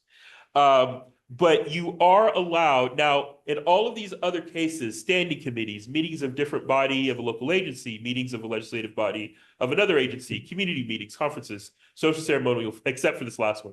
All of these 2 through 6 are all apply to properly noticed meetings. You are allowed to meet in a majority in those places. What you're not allowed to do is discuss, is form a consensus, talk about AVA business in a way that allows for an illegal consensus outside of a properly noticed location. So you're allowed to meet outside, but you're not allowed to talk about any topics that are germane to the business that we conduct in our publicly noticed meetings. That's basically the moral kind of like, grounding of all of these exceptions. That's what you need to remember. Social or ceremonial events, you're allowed, we can have a party and we can get together as a majority as long as we don't talk about any AVA business. So that's what's written in the green in the highlighted area. So let's go back to agendas and notices. Like I said before, we post at least 72 hours in advance, brief description of items, and the agendas and packets must be freely accessible to the public at remote locations. The remote locations, just let's talk about that for a second. When you meet from a remote location, the requirement is that you post the meeting, you post the agenda in a public-facing place at least 72 hours in advance of the meeting. It has to be up for 72 hours. Say, like, for example, if you're home, your front door, or if you were at a cafe, a bulletin board in the cafe that's public-facing. You are required to allow any member of the public who wants to meet you from that location to join you and be able to follow the meeting. That might mean that you share your laptop, or that you have a screen and sound. But anyone who wants to join you can join you at that location, and they must be allowed to give public comment. So you need to make sure that your area is set up to allow for public access at that location. I think that I might be jumping ahead of myself, noticing from remote location. Meetings can be conducted by, so also the other rule is that you can meet from remote locations, but a quorum of the body has to be meeting from within AVA service territory. So any one person can meet from anywhere in the world, but as long as a quorum of the membership are meeting somewhere within AVA service territory, not necessarily in person, but at least within our service territory. Of course, like I said, the agenda must identify each teleconference location, posted. I think that, the one other thing in here is no cars. So you really should keep in mind what locations, if you are meeting from a remote location, will that remote location remain available for the entire time of our meeting? Our meetings are at night and they go to 10 p.m. They could go as late as 10 p.m. We hopefully don't do that too often, but keep in mind those logistics, that the place that you are meeting from is open for that entire time period. So, we've had instances where, where a place will close and then you meet from your vehicle, and that's not really in keeping with this remote location noticing requirement. It should be an address that members of the public can find and participate from for the entire meeting. So, great. So let's talk a little bit about public participation. Hold on, let me just kind of catch up with myself for a minute. So with regards to public access to our meetings, members of the public are not required to register. There cannot be a fee offered It's always free for the public to attend. We cannot discriminate. And that should also be true for your remote locations. There should not be a requirement to register, no discrimination, no fee. So the chair can enforce rules of decorum. So if the room is loud and boisterous, the chair can quiet the room.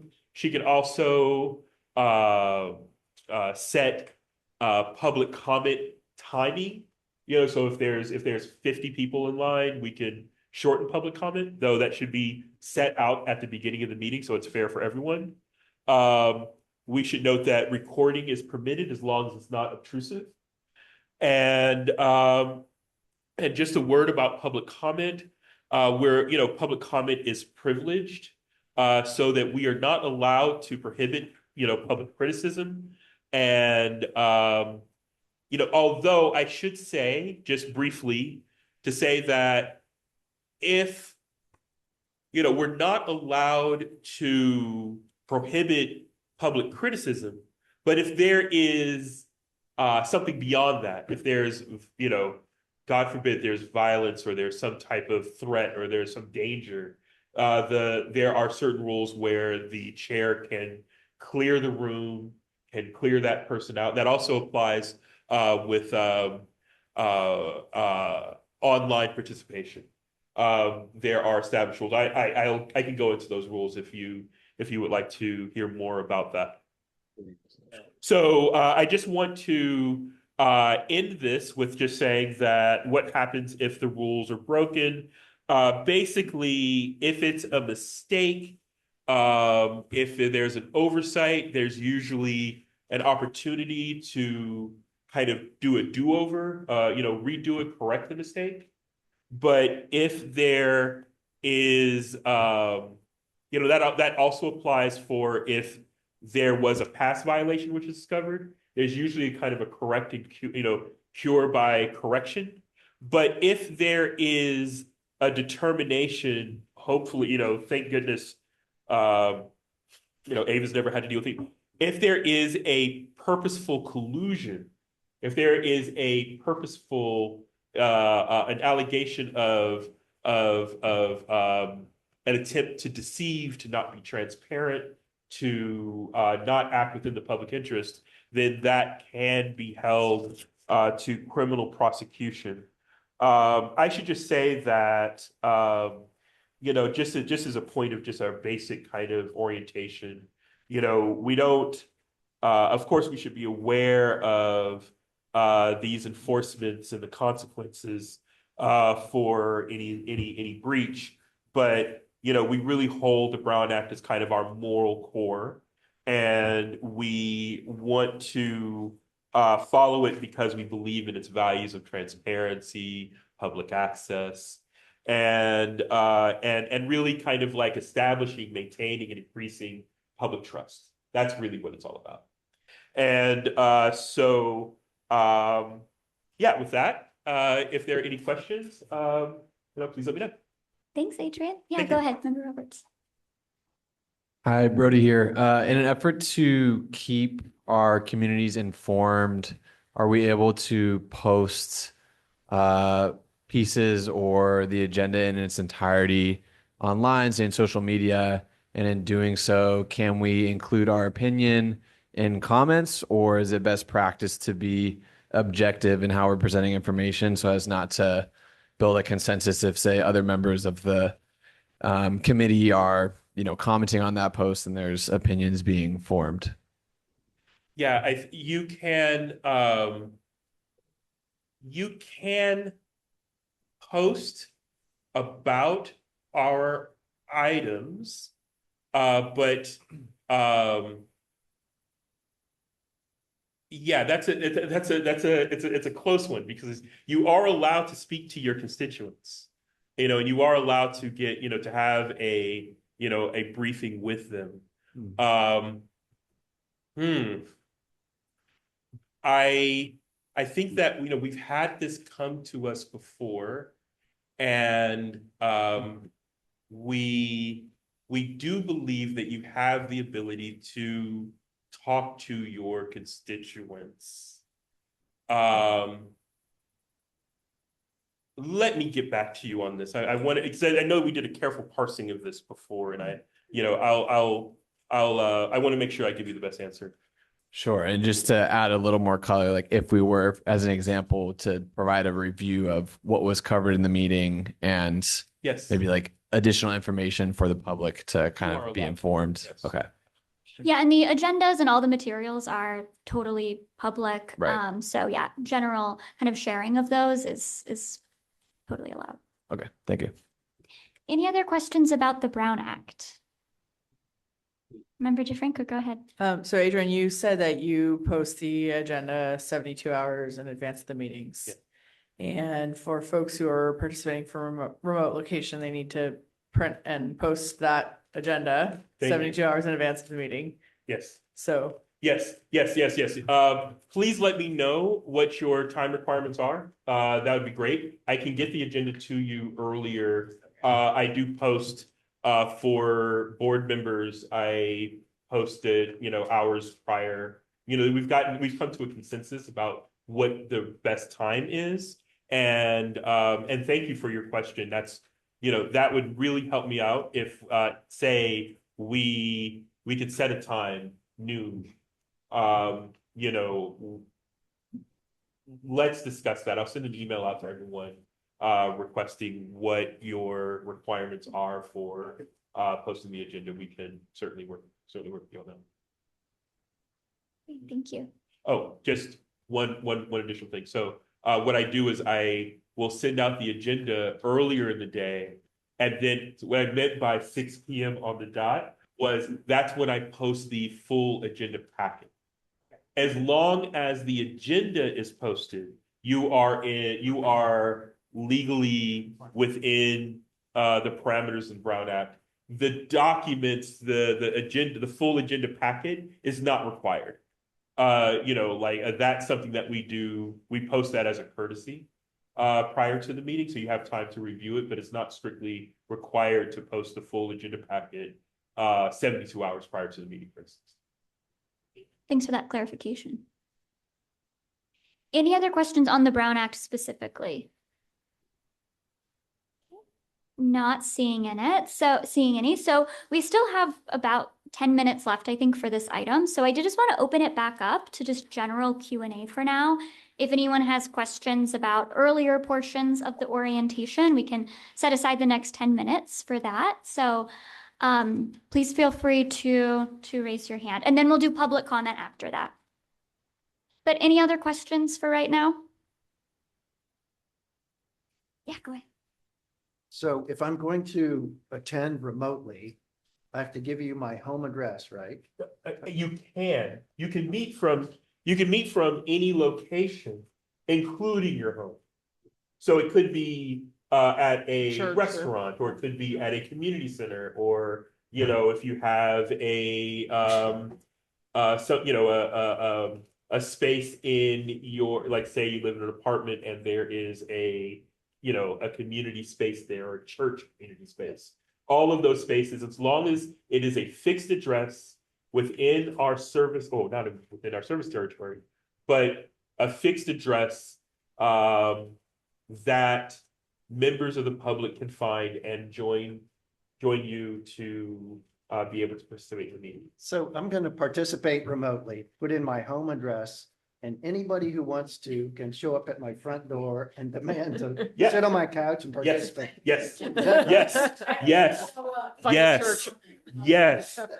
Now, please, everybody, please understand. Yes, absolutely. Yes, that is exactly it. I should say, however, I cannot predict the future, but in my entire time as clerk, I've not seen it happen. That's not to say it cannot happen, but some board members feel comfortable doing it. Some other people, and that's your personal decision. But it is within the bounds of the Brown Act, is basically how I should say that. You could do your in-laws house if you want. Yeah, good question. Okay, any other hands? Yeah, Member Riley, go ahead.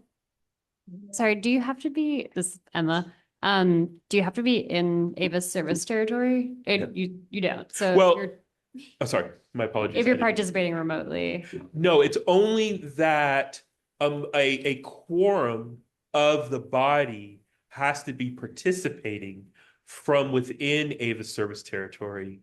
Then you can join from anywhere, from France, from Okay, yeah. anywhere. But if we did not have a quorum, that would make, that would cause difficulties with regards to your participation. Gotcha. at that meeting. Yeah, that's all.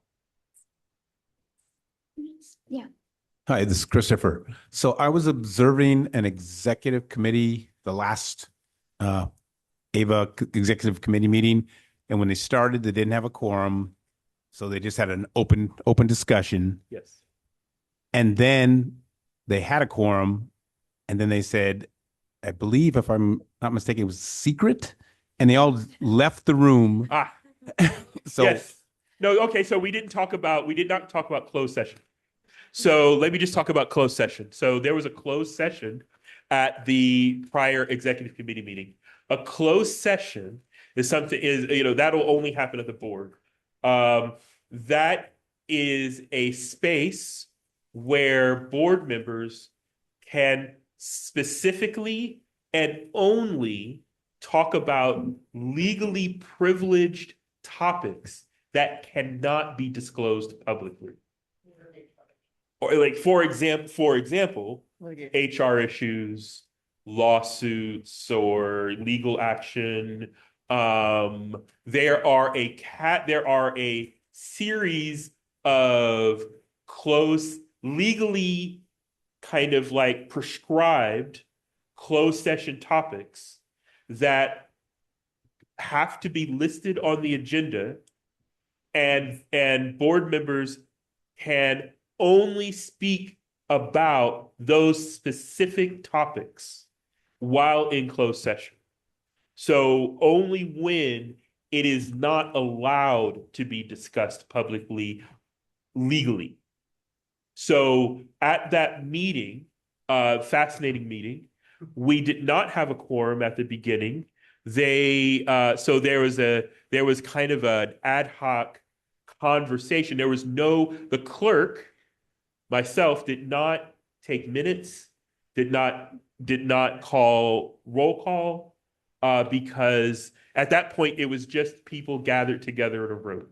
And sorry, please.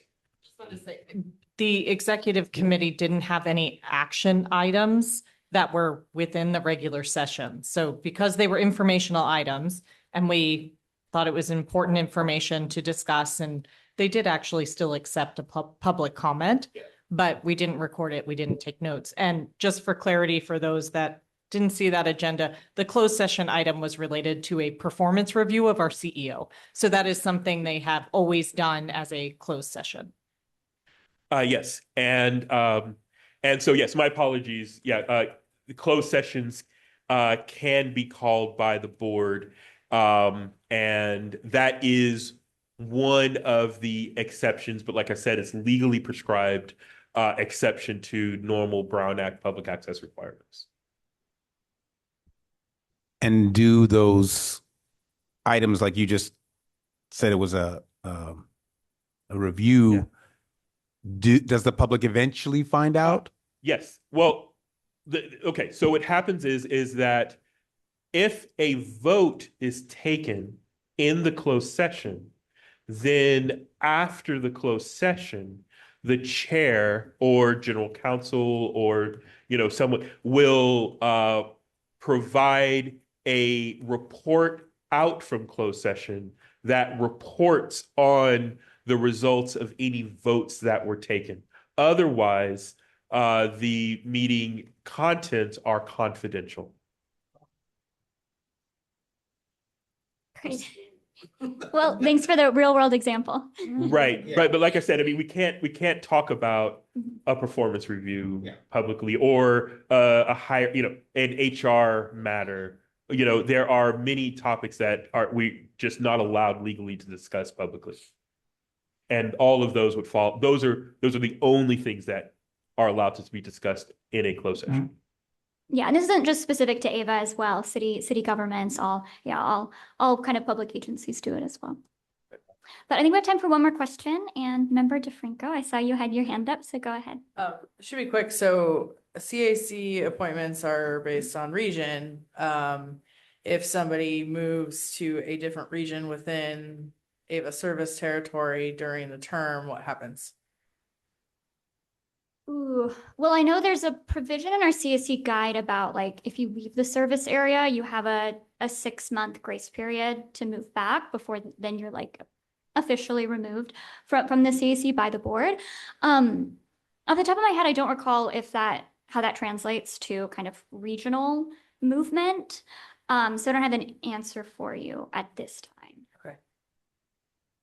Annie, do you have something to add? I was just going to say, to my knowledge, I don't think we've ever had that scenario Yeah. occur.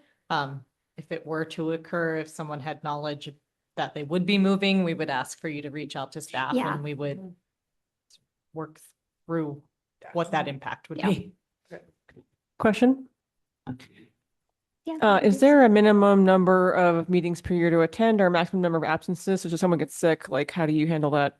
So no, there's nothing in our CAC guide that establishes like a minimum level of attendance. I will say the only language that kind of speaks to this in our guide is that, like your number of absences, that's information that will be shared with board members when they're making reappointments. So that could be then part of how they decide to make reappointments. But there's no specific kind of established rule in our CAC guide.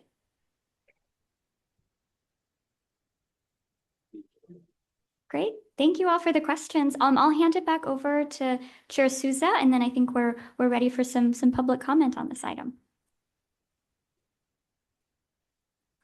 Thank you, Kate and Alex and JP and Annie, and Kelly, and Adrian for your wonderful presentation today. It was very helpful. I'm sure it brought up a lot of questions. And I want to let you all know that I started as an alternate and was asked at some point in time, probably about 3 or 4 months, I think, to actually become a member of the CAC. And now you see where I am. But that said, I want to just say that I'm so excited. I feel a little overwhelmed and undersized for such a great body of people.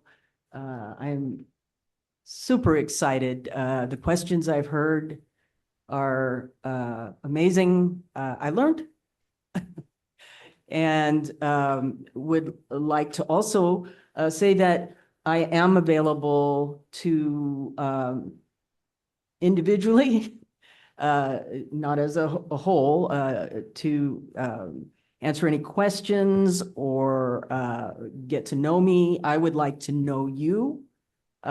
Specifically, I'd like to know at some point in time, what's your goal? What's your goal in this world, in this endeavor to join AVA, such as energy efficiency or renewables or AVA in general? I'd like to know your goals. And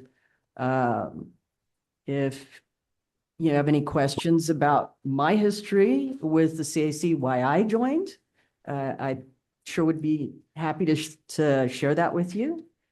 Don't know if I can elaborate on the ad hocs at this point. It was mentioned in the meeting. I am part of the ad hoc. It was really, really great to be part of a movement that has some bite to it, a lot of technical information. And we have right now standing an energy affordability ad hoc. We cannot have any more than 7 members, I believe. Adrian? Oh, my apologies. Yes, you cannot have up to, our quorum is 7, so it has to be under 7. So it'd be 6 or less. 6 or less. The nice thing about an ad hoc is that we can have some pre-existing members that may be able to offer some of their wisdom, join the ad hoc, and it will not count as far as our quorum. So that said, does anybody have any questions for me? Oh, go to the comments, go to public comments. Okay. So at this time, can I open it up to public comment? Yes, I did, my apologies. Can I just say a couple of just points Sure. in addition to my prior comments before we go to public comment? Sure. Great. Yes, please. So, I was able to look up the answer to your question, and you are allowed to discuss. I mean, to talk to your, to your membership, the group that you would like to speak to on social media, but you do not respond to any other board member. If there's a CAC member who expresses something, you don't engage them. So even 2 members who discuss discuss on social media, that's problematic. So we ask that if you see other members who have discussed things online, you do not engage them. You do not write back to them. You keep your opinion to yourself. So that was the answer to you. I apologize. I had to look up the specific language to get to that. The other thing I wanted to just note to everyone is that I have printed out copies of the Brown Act, and I've printed out copies of Rosenberg's Rules of Order, which are the parliamentary authority that we use to run our meetings for AVA. Just for 1 second, just a little background on Rosenberg. Rosenberg is a judge who has spent the last 20 years thinking about rules for public meetings specifically, and his idea is to make them as simple as possible. So I've printed out the entire Rosenberg Rules of Order guide. It's 9 pages long, really easy to go through. There's all we have is a motion, a friendly amendment, or a substitute motion. And that's the bulk of how our system works here. But if you would like to have a training about Rosenberg, please let me know. We could discuss that further. Thank you. Thank you, Adrian. At this time, I'd like to open up for any public comments. Thank you.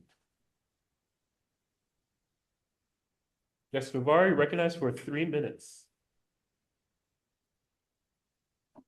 I'll be fast. I know people want to go home. I noticed in the packet that there was a series of links to important documents like the Joint Powers Authority. And actually in my letter, if you get the digital version that's in a drive that the clerk provided, I added 2 links. One is the local development business plan, which is the business plan of the agency that the Board of Supervisors back in 2016 put forth $500,000 to do this study. And some of it is still very relevant today. And it's just a really good roadmap. We always referred to it as our plan for a Green New Deal, so that the agency could do investments over time as it generates revenues annually. So that's the local development business plan. Sometimes people still call it by the acronym. I hate the acronyms because people always forget what they mean. But if you hear anybody say LDBP, that's local development business plan. The second document that I thought was important to also share is the Workforce and Environmental Justice Resolution that AVA adopted in early 2024.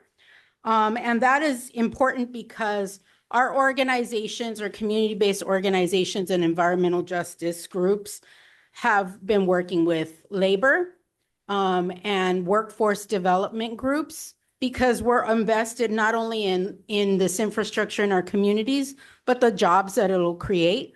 We need to be creating more clean energy jobs and building the wealth within the agencies' territories of Alameda County and San Joaquin County. So those are two documents that I recommend you get familiar with.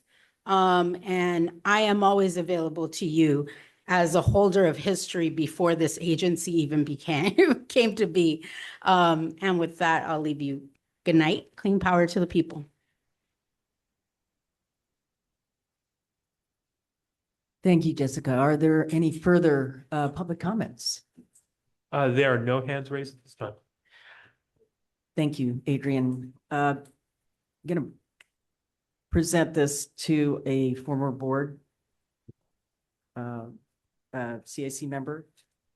I know it's a little outside the agenda. I'd like to introduce to you Cynthia Landry. And Cynthia, I have a little gift. Cynthia, I have a little gift for you from the CAC. It's you can. So Cynthia has been a CAC member for many years, and I'd like to shake your hand and thank you so much. Thank you. Thank you very much. I mean, can I say something? Would you like to go to the podium Is or? it permissible? Am I? It was the chairs. That's your. Go, yes, please, can you please address us from the public podium? Thank you.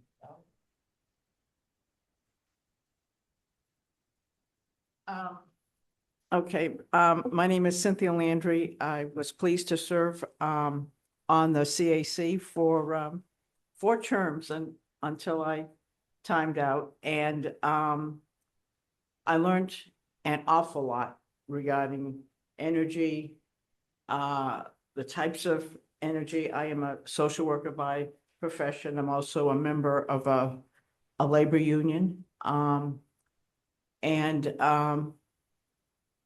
You all have a great position here in terms of representing your community. So I do hope perhaps to continue on as an ad hoc member of one of your committees. And if I can help anyone with my knowledge, limited knowledge, I'm more than willing to help. And I thank you, Chair Souza, for this.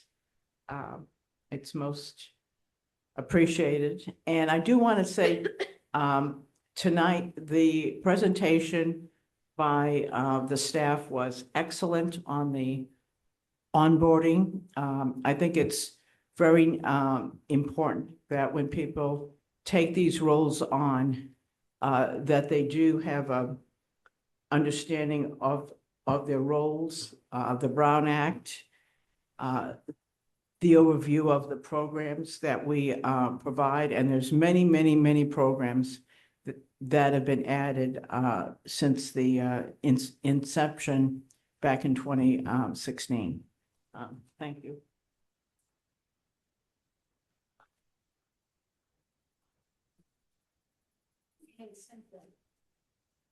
Great devotion and great care was taken from the former CAC members. I want to say that I follow in very large footsteps, and I hope to continue the cause. And now I'd like to call for a future agenda items. Oh, yes. Yes, I have 4 requests for agenda items. I'd like to request that a future CAC agenda include 4 items. 1, a staff presentation on local development fund balance, the drawdown trajectory, and the criteria used by the board to decide contributions, including options requested in public comment today. Secondly, considering a recommendation on the community organization capacity grant, like the $50K a year grant range, is proposed in the public comment letter today.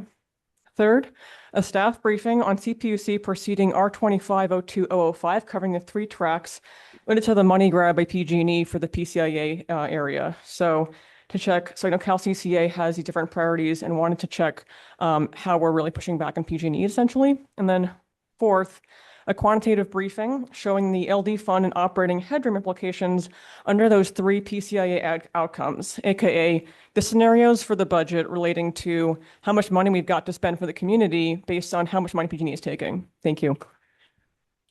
Thank you, Catherine. We'll take that under advisement. I can't promise everything can be, it sounds like a pretty big. It's a lot. And it will definitely be under consideration, and I really, really appreciate that.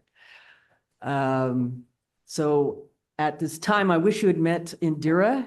She's my vice chair, excellent community member. I believe she was part of the EPA and I want to say, I'm blanking. One of the major community organizations, environmental organizations. Forgive me, Indira. And she will be here next meeting. I'm very excited to introduce you to her. That said, are there any other future agenda items that maybe anyone has on their mind? Okay, at this point, I am going to close the meeting. It is now 8:14. And we'll see you next month or at the board meeting this Wednesday.